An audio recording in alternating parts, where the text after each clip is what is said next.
दिल्लीमध्ये स्फोटामध्ये 9 जणांचा मृत्यू झालेला आहे। 30हून अधिक जण यामध्ये जखमी झालेत। 7 जणांचे मृतदेह कुटुंबियांना सोपवण्यात आले आहेत। इतर मृतदेहांची ओळख पटवणं अद्याप सुरू आहे। भीषण स्फोटाचे थरारक सीसीटीव्ही फुटेज आता समोर येते। स्फोट झाल्यानंतर नागरिकांची एकच धावपळ उडाली। एक भयावह असं दृश्य सीसीटीव्हीच्या माध्यमातून समोर आलंय।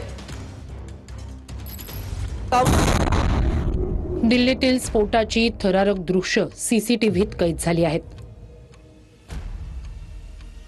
स्फोट होताच परिसरात आरडाओरडा आणि गोंधळ सुरू झालेल्या दृश्यांचा व्हिडिओ व्हायरल झालाय। या व्हिडिओमध्ये स्फोट घडला तेव्हा त्याचा आवाजही ऐकू येतोय। व्हिडिओत एक व्यक्ती दुसऱ्या व्यक्तीशी संवाद साधत असल्याचं दिसत आहे। मात्र त्याच क्षणी एक शक्तिशाली स्फोट झाल्याचा आवाज व्हिडिओत येतोय। त्यानंतर पळा पळा असा माणसांचा आवाज व्हिडिओत ऐकू येत आहे।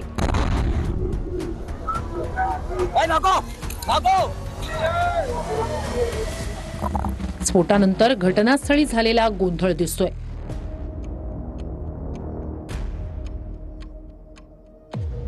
दिल्लीतील भीषण स्फोटाचा आणखी एक नवीन व्हिडिओ समोर आला। स्फोट होताच मोठा आवाज आणि परिसरातील आगीचे लोट या व्हिडिओत पाहायला मिळतात। इथल्या दृश्यांमध्ये स्फोटाच्या तीव्रतेची जाणीव होते आहे। यात 9 जणांचा मृत्यू झालाय तर 30हून अधिक जण जखमी झाल्याची आतापर्यंत माहिती आहे। तर दिल्लीच्या स्फोटामागे व्हाईट कॉलर मॉड्यूल असल्याचं दिसून येतं। दिल्ली स्फोटाशी 5 डॉक्टरांचं कनेक्शन असल्याचं समोर येत आहे। दहशतवादी हल्ल्यामध्ये डॉक्टरांचा संबंध असल्याचा देखील संशय आहे। डॉक्टर उमर मोहम्मद पुलवामाचा रहिवासी, डॉक्टर मुजम्मिल शकील पुलवामाचा रहिवासी, डॉक्टर आदिल राधर अल फलाह रुग्णालयामध्ये डॉक्टर मोहिउद्दीन फरीदाबादमध्ये कामाला, डॉक्टर शाहिना जम्मू काश्मीरची डॉक्टर फरीदाबादमध्ये कामाला। दिल्ली स्फोटामागे व्हाईट कॉलर मॉड्यूल। दिल्लीतील लाल किल्ल्याजवळील स्फोटात व्हाईट कॉलर मॉड्यूल कनेक्शन पाहायला मिळतंय। कारण यात 1-2 नव्हे तर 5 डॉक्टरांचा संबंध असल्याचं समोर येत आहे। दिल्लीत स्फोटापूर्वी जम्मू काश्मीर आणि फरीदाबाद पोलिसांनी संयुक्त कारवाईत 2 ठिकाणाहून 2900 किलो आयईडी बनवण्याचं केमिकल, शस्त्र आणि दारुगोळा जप्त केला।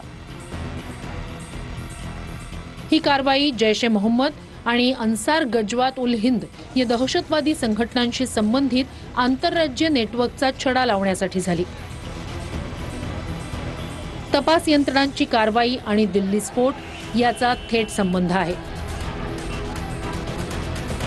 या दहशतवादी हल्ल्यात डॉक्टरांचा संबंध समोर येत आहे।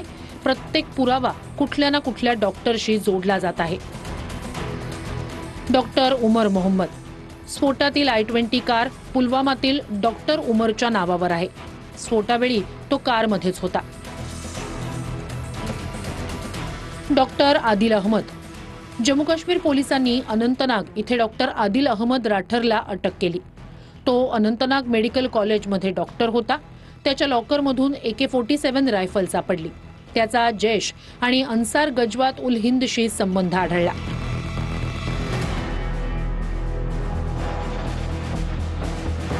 डॉक्टर शाहिना शाहिद, फरीदाबादमध्ये अटक करण्यात आलेल्या डॉक्टर शाहिनाचाही दिल्ली स्फोटाशी संबंध। भारतात महिलांची जैश संघटनेसाठी भरती करण्याची शाहिनावर जबाबदारी होती। जमात उल मोमिनत ही जैशची महिला शाखा आहे। मसूद अझहरची बहीण या महिला शाखेची प्रमुख आहे। 7 नोव्हेंबरला लखनौच्या महिला डॉक्टर शाहिना शाहिदच्या कारमधून कॅरोम कॉक नावाची असॉल्ट रायफल सापडली।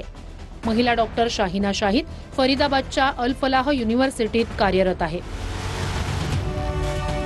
डॉक्टर अहमद मोहिउद्दीन, गुजरात ATSनं 7 नोव्हेंबरला हैदराबादच्या डॉक्टर अहमद मोहिउद्दीन सय्यदला अटक केली।